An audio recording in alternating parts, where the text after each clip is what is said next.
You're back with us now on America's Forum. I'm J.D. Hayworth. I'm John Bachman. Thanks for sticking around. J.D., let's talk about housing. No place like home, and home construction suffering huge setbacks so far in 2014, with winter weather being blamed for delays in starts. But some figures suggest that more than the weather may be at work. Housing starts climbed in the South and Midwest last month from January, but fell in the Northeast and West.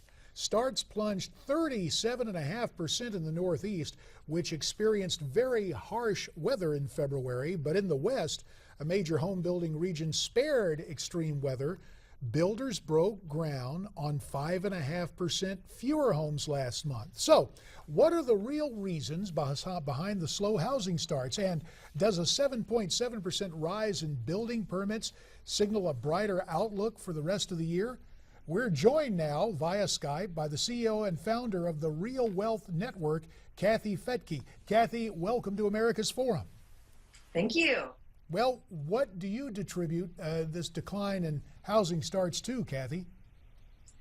Well, we're all agreeing that in most of the country, it does have to do with weather. And I think in a few months, we're going to have a very different report when the country thaws out. But there's still many parts of the country where it's cheaper to buy an existing home than a new one. And when it really comes down to the dollar and prices have gone up, interest rates have gone up, it might be more affordable still to buy the existing home. So you mentioned interest rates going up. We have had nearly historic lows for the past several years. Is that really putting the clamp on this, Kathy? What do you think? Well, not for everyone, but for those who are really just barely able to qualify, it does make a big difference. And the new lending rules, the Dodd-Frank rules, have eliminated about 8% of the people who were able to get loans last year wouldn't be able to now because of the stricter regulations.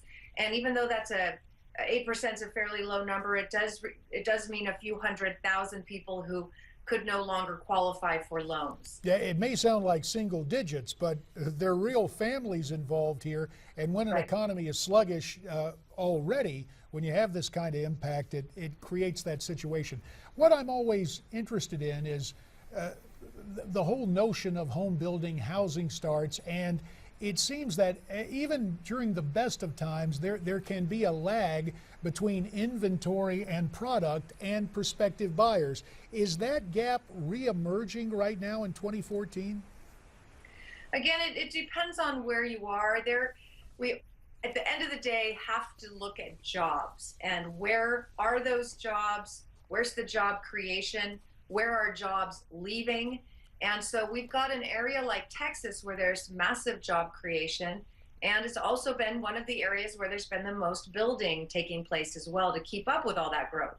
Kathy, we often talk about how you can't look at the housing market as one monolithic picture here in the United States, but we're going to do that a little bit, so bear with me because I want to talk about some new numbers that were just released yesterday from the National Association of Home Builders and Wells Fargo. This is the consumer index, or the confidence index of home builders, and it's at 47 right now. And normally when that number is below 50, it indicates that most home builders feel like we're still in a weak housing market. Do you agree with that? You know, again, it does depend on where they are because, again, those building in Texas aren't feeling that way. They're building like crazy there. But in general, there are still lots of cities that where home prices are still 20% below what they were.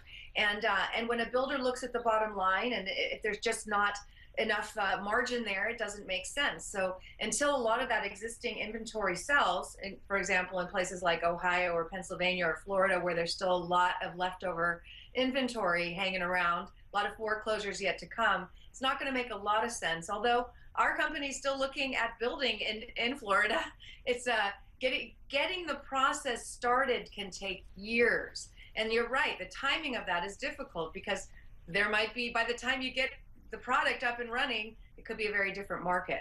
Kathy, as you mentioned, the correlation between job creation and housing starts, and we talked about the red-hot situation in Texas.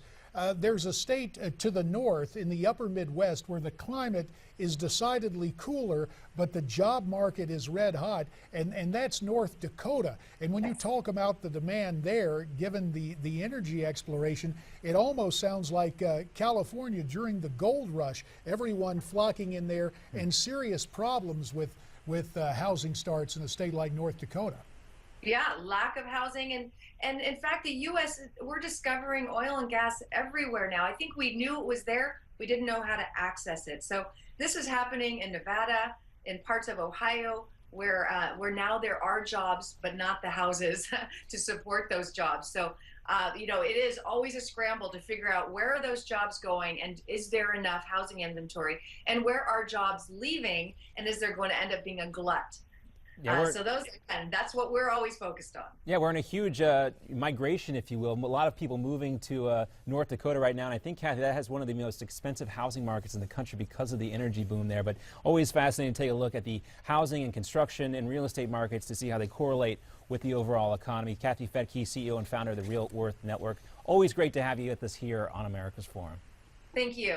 All right, thanks for joining us as well. Of course, we got to bring some other people into the show, JD, and those are our viewers who are writing in. Absolutely. We need to hear what's on your mind. In fact, if I'm not mistaken, I think we have a few of those comments ready right now. Why don't we go to Rocky Mount? And again, this has to do with climate change. Rocky Mount weighing in. Amazing. Israel offers assistance, but Obama just wants to talk climate change while there. Disgusting, actually. I find it hard to believe he cares one whit about the people of this country. Yeah, and even if you are not an advocate of traditional fossil fuels, when you look at how this is playing a role in the situation with Russia right now and the European dependency on Russian natural gas and oil, if there was a way to produce more and export more from the United States, as we've been doing over the last few years, but get that to Europe, it could really be a game changer and force Putin's hand and show how powerless he really is with this issue. Many more of your comments coming up before you and I part company, or we part company with you. That's right, we're all in this Can't together, forget. JD. Exactly Come right. on now. Side by side together. Maybe not for, but together. Anyway, we'll have more of your comments. Here is the way you get them to us. You can tweet us your comments at Newsmax, hashtag America's Forum. You can check us out at facebook.com/Newsmax, or there's that tried and true email. Better do that before the UN puts a stamp on it or something. Here's the way you do it. Connect at newsmaxtv.com. Stay with us. There's more to come together. That's on right, America's JD, Forum. together after this.